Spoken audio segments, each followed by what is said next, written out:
निक्की, तुम जानती हो कि कंपनी के प्रति मेरी कुछ जिम्मेदारियां हैं। मैं छोटे मोटे कामों के लिए बार बार बॉस के सामने छुट्टी के लिए मिन्नतें नहीं कर सकता हूँ। जरूरी नहीं कि मैं हर जगह तुम्हारे साथ चलूँ। तुम अकेली भी जा सकती हो ना। तुम्हें गाड़ी और ड्राइवर दे रखा है। और क्या चाहती हो मुझसे? चाहती, मैं तुम्हारी व्यस्त जिंदगी में से थोड़ा सा समय और तुम्हारे दिल के कोने में अपने लिए थोड़ी सी जगह चाहती हूँ। बस शुरू हो गया तुम्हारा दर्शन शास्त्र। निकता, तुम बात को कहाँ से कहाँ ले जाती हो। अनिकेत, जब तुम्हारे परिवार में कोई प्रसंग होता है तो तुम्हारे पास आसानी से समय निकल जाता है, और जब भी बात मेरे मायके जाने की होती है तो तुम्हारे पास बहाना हाजिर होता है। मैं बहाना नहीं बना रहा हूँ। मैं किसी भी तरह समय निकाल कर भी तेरे घर वालों के हर सुख दुख में शामिल होता हूँ। फिर भी तेरी शिकायतें कभी खत्म नहीं होती हैं। बहुत बड़ा एहसान किया है तुमने इस नाचीज पर। मम्मी के व्यंग पापा के क्रोध की अग्निज्वाला को भड़काने का काम करते थे। तुमसे बात करना ही बेकार है, इडियट। उफ, फिर शुरू हो गए ये दोनों। मम्मा, ये सब क्या हो रहा है? आप लोग सुबह शाम कुछ देखते नहीं, बस शुरू हो जाते हैं। आंखें मलते हुए अनिका ने मम्मी से कहा, हाँ तू भी मुझे ही बोल। सबकी बस मुझ पर ही चलती है। पापा अंदर से दरवाज़ा बंद कर चुके थे, इसलिए मुझे मम्मी पर ही अपना रोस्ट डालना पड़ा था। अनिका अपना मूड अच्छा करने के लिए कॉफ़ी बनाकर अपने कमरे की खिड़की के पास जाकर खड़ी हो गई। उसके कमरे की खिड़की सामने सड़क की ओर खुलती थी। सड़क के दोनों तरफ वृक्षों की कतारें थीं, जिन पर रात में हुई बारिश की बूंदें अटकी थीं, मानो ये रात में हुई बारिश की चुगली कर रही हों। अनिका उन वृक्षों के हिलते पत्तों को, उन पर बसेरा करते पंछियों को, उन पत्तियों और शाखाओं से छनकर आती धूप की उन किरणों को छोटी आंख कर देखने पर बनते इंद्रधनुष के छलनों को घंटों निहारती रहती। उसे वक्त का पता ही नहीं चलता था। उसने घड़ी की तरफ देखा, 7 बज गए थे। वह फटाफट नहा धोकर स्कूल के लिए तैयार हो गई। कमरे से बाहर निकलते ही सोफे पर बैठे चाय पीते पापा ने गुड मॉर्निंग कहा। Good morning. गुड तो आप लोग मेरी मॉर्निंग कर ही चुके हैं। सबके घर में सुबह की शुरुआत शांति से होती, पर हमारे घर में टेंशन और टसन से। उसने व्यंग्यात्मक लहजे में अपनी भौहें चढ़ाते हुए कहा। चलिए, बाय मम्मी, बाय पापा, मुझे स्कूल के लिए देर हो रही है। पर बेटे, नाश्ता तो करती जाओ। मम्मी डाइनिंग टेबल पर नाश्ता लगाते हुए बोली। सुबह की इतनी सुहानी शुरुआत से मेरा पेट भर गया है। और वह चली गई। अनिका जानती थी कि अब उन लोगों के बीच इस बात को लेकर फिर से बहस छिड़ गई होगी कि सुबह की झड़प का कसूरवार कौन है। दोनों एक दूसरे को दोषी ठहराने पर तुल गए होंगे। शाम को अनिका देर से घर लौटी। घर जाने से बेहतर उसे लाइब्रेरी में बैठकर पढ़ना अच्छा लगा। वैसे भी वह उम्र के साथ बहुत एकांत प्रिय और अंतर्मुखी बनती जा रही थी। घर में तो अकेली थी ही, बाहर भी वह ज़्यादा मित्र बनाना नहीं सीख पाई। मम्मी, मेरा कोई छोटा भाई बहन क्यों नहीं है? मेरे सिवा मेरे सब फ्रेंड्स के भाई बहन हैं, और वे लोग कितनी मस्ती करते हैं। एक मैं ही हूँ, बिल्कुल अकेली। अनगिनत बार वह मम्मी से शिकायत कर अपने मन की बात कह चुकी थी। मैं हूँ ना तेरी बेस्ट फ्रेंड। हर बार मम्मी यह कहकर अनिका को चुप करा देती। अनिका अपने तनाव को कम करने और बहते आंसुओं को छिपाने के लिए घंटों खिड़की के पास खड़ी होकर शून्य को निहारती रहती। घर में मम्मी पापा उसका बेसब्री से इंतजार कर रहे थे। दरवाजे की घंटी बजते ही दोनों उसके पास आ गए। आज आने में बहुत देर कर दी, फ़ोन भी नहीं उठा रही थी। कितनी टेंशन हो गई थी हमें, कहकर मम्मी उसका बैग कंधे से उतार कर उसके लिए पानी लेने चली गईं। हमारी इन छोटी मोटी लड़ाइयों की सज़ा तुम स्वयं को क्यों देती हो? पापा ने उसके सिर पर हाथ फेरते हुए कहा। किसके मम्मी पापा ऐसे होंगे जिनके बीच अनबन न होती हो? पापा, इसे हम साधारण अनबन का नाम तो नहीं दे सकते। ऐसा लगता है जैसे आप दोनों रिश्तों का बोझ ढो रहे हों। मैंने भी दादा दादी, चाचा चाची, बुआ फूफा जी को देखा है, पर ऐसा अनोखा प्रेम तो किसी के बीच नहीं देखा है। अनिका के कटाक्ष ने पापा को निरुत्तर कर दिया था। बेटे, ऐसा भी तो हो सकता है कि तुम अतिसंवेदनशील हो। पापा के प्रश्न का उत्तर देने के बजाय उसने पापा से पूछा। पापा, मम्मी से शादी आपने दादू के दबाव में आकर की थी क्या? पापा को 20 साल पहले की अपनी पेशी याद आ गई, जब पापा, बड़े पापा और घर के अन्य सब बड़े लोगों ने उनके पैतृक गांव के एक खानदानी परिवार की सुशील और पढ़ी लिखी कन्या अर्थात निकिता से विवाह के प्रस्ताव को ठुकरा दिया था। घर वालों ने उनका पीछा तब तक नहीं छोड़ा था जब तक उन्होंने शादी के लिए उनसे हाँ नहीं करवा ली थी। पापा ने मुस्कुराते हुए कहा, नहीं बेटे, ऐसी कोई बात नहीं है। 19-20 की जोड़ी थी, पर ठीक है, आधी ज़िंदगी निकल गई है, आधी और कट ही जाएगी। वाह पापा, बिल्कुल सही कहा आपने। 19-20 की जोड़ी है, आप 19 हैं और मम्मा 20। क्यों पापा, सही कहा ना मैंने? मम्मी की चमची, कह पापा प्यार से उसका गाल थपथपा कर उठ गए। उस दिन उसके जन्मदिन का जश्न मनाकर सभी देर से घर लौटे थे। अनिका बेहद खुश थी। वह एक एक पल जी लेना चाहती थी। मम्मा, आज मैं आप दोनों के बीच में सोऊंगी, कहते हुए वह अपनी चादर और तकिया उनके कमरे में ले आई। वह अपनी ज़िंदगी में ऐसे पलों का ही तो इंतज़ार करती थी। उसकी उम्र की अन्य लड़कियों का दिल नए मोबाइल, स्टाइलिश कपड़े और बॉयफ्रेंड्स के लिए मचलता था, जबकि अनिका को खुशी के ऐसे क्षणों की ही तलाश रहती थी जब उसके मम्मी पापा के बीच तकरार न हो। पापा टीवी पर न्यूज़ देख रहे थे, मम्मी रसोई में तीनों के लिए कॉफ़ी बना रही थीं। तभी फ़ोन की घंटी बजने लगी। अमेरिका से बुआ का वीडियो कॉल था। हमारे लिए दिन का आखिरी पहर था, जबकि बुआ के लिए दिन की शुरुआत थी। उन्होंने अपनी प्यारी भतीजी को जन्मदिन की शुभकामनाएं देने के लिए फ़ोन किया था। बोली, हैप्पी बर्थडे माय डार्लिंग। मैंने और पापा ने कुछ औपचारिक बातों के बाद फ़ोन मम्मी की तरफ कर दिया। हेलो कृष्णा दीदी, कहकर कुछ देर बात कर मम्मी ने फ़ोन रख दिया। दीदी ने कानों में कितने सुंदर ईयररिंग्स पहन रखे थे ना। दीदी की बहुत मौज है। दीदी पढ़ी लिखी आधुनिक महिला हैं, एक मल्टीनेशनल कंपनी में उच्च पद पर कार्यरत हैं, खुद कमाती हैं और ऐश करती हैं। जब भी बुआ यानी पापा की बड़ी बहन की बात आती थी, पापा बहुत उत्साहित हो जाते थे। बहुत फक्र था उन्हें अपनी बहन पर। आप मुझे ताना मार रहे हैं। ताना नहीं मार रहा, कह रहा हूँ, पर आपके बोलने का तरीका तो ऐसा ही है। मैंने भी तो अनिका और आपके लिए अपनी नौकरी छोड़ अपना करियर दांव पर लगाया ना। तुम अपनी टुच्ची नौकरी की तुलना दीदी की बिजनेस एडमिनिस्ट्रेशन की जॉब से कर रही हो। कहाँ गंगू तेली, कहाँ राजा भोज। मम्मी कॉलेज के समय से पहले एक स्कूल में और बाद में कॉलेज में हिंदी पढ़ाती थीं। वे पापा के इस व्यंग से तिलमिला गईं। बहुत गर्व है ना तुम्हें अपनी दीदी पर और खुद पर। हम लोगों ने आपको किसी धोखे में नहीं रखा था।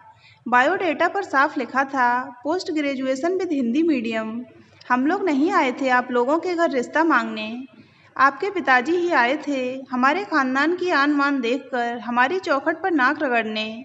निकिता, जुबान को लगाम दो वरना। पहली बार अनिका ने पापा का ऐसा रौद्र रूप देखा था।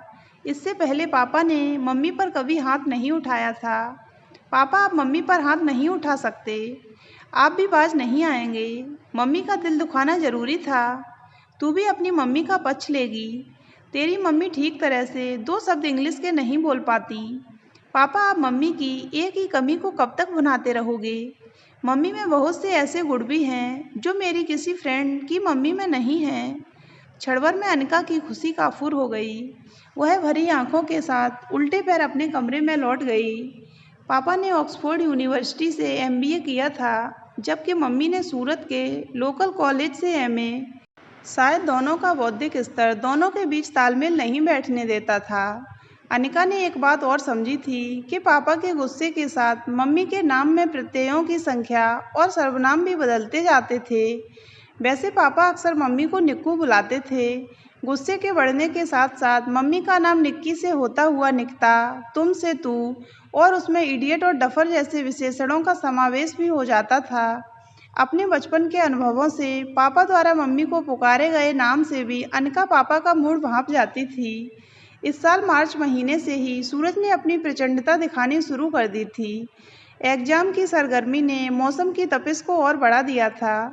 वह भी दिन रात एक कर पूरे जोश के साथ अपनी 12वीं कक्षा की बोर्ड की परीक्षा में जुटी हुई थी। सुबह घर से निकलती, स्कूल कोचिंग पूरा करते हुए शाम 8 बजे करीब घर पहुंच पाती। मम्मी पापा के साथ बिल्कुल समय नहीं बिता पा रही थी। रविवार के दिन उसकी नींद थोड़ी जल्दी खुल गई थी। वह सीधे हॉल की तरफ गई तो नज़र डाइनिंग टेबल पर रखे थर्मामीटर की तरफ गई। मम्मा, यह थर्मामीटर क्यों निकाला है? उसने चिंतित स्वर में पूछा। तेरे पापा को कल से तेज बुखार है, पूरी रात खांसते रहे, मुझे जरा देर को भी नींद नहीं लग पाई। एकदम से गला इतना कैसे खराब हो गया? डॉक्टर को दिखाया? बच्चा थोड़े ही हैं जो हाथ पकड़कर डॉक्टर के पास ले जाऊं। मम्मी के स्वर में झुंझलाहट थी। मम्मा आप भी हद करती हैं। पापा को तेज बुखार है और आप। मानती हूँ आप सारी रात परेशान हुई, पर अपनी बात को रखने का भी एक समय होता है। तू भी अपने पापा की ही तरफदारी करेगी ना? मेरी हालत भी पेंडुलम की तरह थी। कभी मेरी संवेदनाएं मम्मी की तरफ और कभी मम्मी से हटकर बिल्कुल पापा की तरफ हो जाती थीं। प्रकृति पूरा साल अपने मौसम बदलती, पर हमारे घर में 12 मास एक ही मौसम रहता था, कलह और तनाव का। मैं उन दोनों के बीच की वह डोर थी जिसके सहारे उनके रिश्ते की गाड़ी डगमग करती खिंच रही थी। उस दिन मेरा अंतिम पेपर था। मैं बहुत हल्का महसूस कर रही थी। मैं अपने अच्छे परिणाम को लेकर आश्वस्त थी। आज बहुत दिनों बाद हम तीनों इकट्ठे डिनर टेबल पर थे। मम्मी ने आज सब कुछ मेरी पसंद का बनाया था। मम्मी पापा, मैं आप दोनों से कुछ कहना चाहती हूँ। आज अनका की भावभंगिमा कुछ गंभीरता लिए थी, जिसके मम्मी पापा अभ्यस्त नहीं थे। बोलो बेटे, कुछ परेशान सी लग रही हो। वे दोनों एक साथ बोल चिंतित निगाहों से उसे देखने लगे। उसने बहुत आहिस्ता से कहना शुरू किया, जैसे कोई बहुत बड़ा रहस्य उजागर करने जा रही हो। पापा, मैं आगे की पढ़ाई सूरत में नहीं बल्कि अहमदाबाद से करना चाहती हूँ। ये कैसी बातें कर रही हो बेटा? तुम्हें तो सूरत के NIT कॉलेज में आसानी से एडमिशन मिल जाएगा। मिल तो जाएगा पापा, पर सूरत के कॉलेजों की रेटिंग काफ़ी नीचे है। बेटे, यह तुम्हारा ही फैसला था ना कि ग्रेजुएशन सूरत से ही कर, पोस्ट ग्रेजुएशन विदेश से कर लोगी। तुम्हारे अचानक बदले इस फैसले का कारण क्या हम जान सकते हैं? पापा के माथे पर तनाव की रेखाएं साफ झलक रही थीं। घर में अनजानी खामोशी पसर गई। यह खामोशी उस खामोशी से बिल्कुल अलग थी जो मम्मी पापा की बहस के बाद घर में पसर जाती थी। बस आ रही थी तो घड़ी की टिक टिक की आवाज़। अपनी जान से प्यारे अपने मम्मी पापा को उदास देख अनिका के गले से रोटी कैसे उतर सकती थी। वह एक रोटी खाकर वॉश बेसिन पर हाथ धोने लगी। मुंह धोने के बहाने नल से निकलते पानी के साथ उसके आंसू भी धुल गए। वह नैपकिन से अपना मुंह पोंछ रही थी तो सामने लगे आईने में उसने देखा मम्मी पापा की निगाहें उस पर ही टिकी हैं, जिनमें बेबस सी अनुनय है। आज मुझे महसूस हो रहा है कि सच में ज़माना बहुत फॉरवर्ड हो गया है। आखिर हमारी बेटी भी इस ज़माने के तौर तरीकों, बहाव में खुद को बहने से नहीं रोक पाई। पापा ने रुंधे स्वर में कहा, ये सब आपके लाड प्यार का नतीजा है। और सुनाओ उसे अपने हॉस्टल लाइफ के किस्से चटकारे लेकर। तुम तो चाहते ही थे कि तुम्हारी बेटी तुम्हारी तरह स्मार्ट बने, तो चली हमारी बेटी आज़ाद पंछी बन जमाने के साथ ताल मिलाने। उसने एक बार भी हमारे बारे में नहीं सोचा। पापा मम्मी के बीच चल रही बातचीत के कुछ अंश अनिका के कानों में भी पड़ गए थे। मम्मी ने रो रो कर अपनी आंखें सुजा ली थीं, नाक लाल हो गई थी, पर क्या किया जा सकता था? आखिर यह उसकी पूरी जिंदगी का सवाल था। आज अनिका स्कूल गई थी। उसने अपने सारे कागजात निकलवा कर उनकी फ़ोटोकॉपी बनवानी थी। वहाँ जाकर उसे ध्यान आया, वह अपनी 10वीं और 12वीं कक्षा की मार्कशीट्स घर पर ही भूल गई है। उसने तुरंत मम्मी को फ़ोन लगाया। मम्मा, मेरी अलमारी में दाहिनी तरफ की दराज में आपको लाल रंग की एक फ़ाइल दिखेगी। उसमें से प्लीज़ मेरी 10वीं और 11वीं की मार्कशीट्स की फ़ोटो भेज दो। फ़ोटो भेजने के बाद उस फाइल के नीचे दबी एक गुलाबी डायरी पर लिखे सुंदर शब्दों ने मम्मी का ध्यान अपनी ओर खींचा। की थी कोशिश पल भर में काफूर उन लम्हों को पकड़ लेने की जो पल भर पहले हमारे घर के आंगन में बिखरे पड़े थे। शायद मेरे चले जाने के बाद उन लोगों का अकेलापन उन्हें एक दूसरे के करीब ले आए। इसीलिए तो अपने दिल पर पत्थर रख उसे इतना कठोर फैसला लेना पड़ा था। पेज पर तारीख 15 जून अंकित थी, यानी अनिका का जन्मदिन। मम्मी के मस्तिष्क में उस रात हुई कलह के चित्र सजीव हो गए। एक माँ होकर मैं अपनी बच्ची की तकलीफ को नहीं समझ पाई। अपने अहम की तुष्टि के लिए वक्त बेवक्त वाक युद्ध पर उतर जाते थे, बिना यह सोचे कि उस बच्ची के दिल पर क्या गुजरती होगी। उस उम्र में लड़कियां रोमांटिक काव्य में रुचि रखती हैं, उस उम्र में यह गंभीरता। आज अगर यह डायरी उनके हाथ नहीं लगी होती तो वे तो अपनी बेटी के फैसले के पीछे का कठोर सच कभी जान ही नहीं पाती। आप आज अनका के घर पहुंचने से पहले घर आ जाना, मुझे आपसे ज़रूरी बात करनी है। मम्मी ने तुरंत पापा को फ़ोन मिलाया। निक्की, मुझे ध्यान है, नया फ्रिज खरीदना है, पर मेरे पास अभी उससे भी महत्वपूर्ण काम है और फिलहाल सबसे ज़रूरी है अनिका का कॉलेज में एडमिशन। और मैं कहूँ बात उसके बारे में ही है तो। मम्मी के संयमित लहजे के पापा आदी नहीं थे, अतः उनकी अधीरता जायज़ थी। सब ठीक तो है ना? आप घर आ जाइए, फिर शांति से बैठकर बात करते हैं। पहेलियाँ मत बुझाओ, साफ साफ क्यों नहीं कहती हो?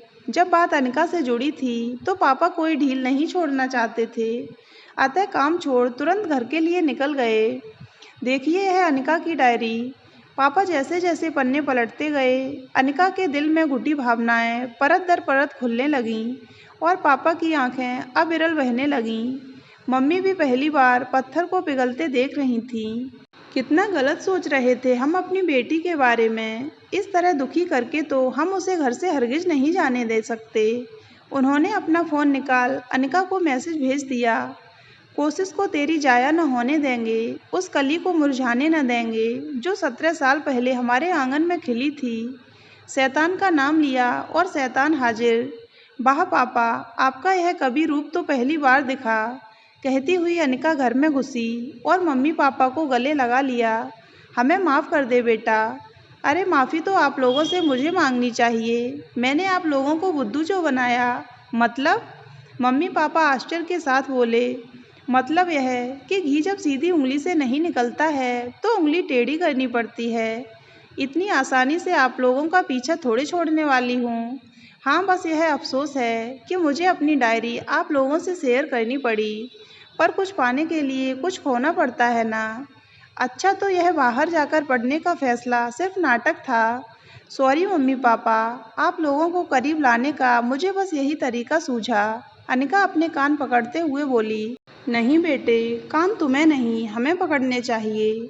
हाँ, और मुझे इस ऐतिहासिक पल को कैमरे में कैद कर लेना चाहिए, कहकर वह तीनों की सेल्फी लेने लगी। तो दोस्तों, अगर आपको ये कहानी अच्छी लगी हो तो वीडियो को लाइक करें और हमारे चैनल को सब्सक्राइब अवश्य करें।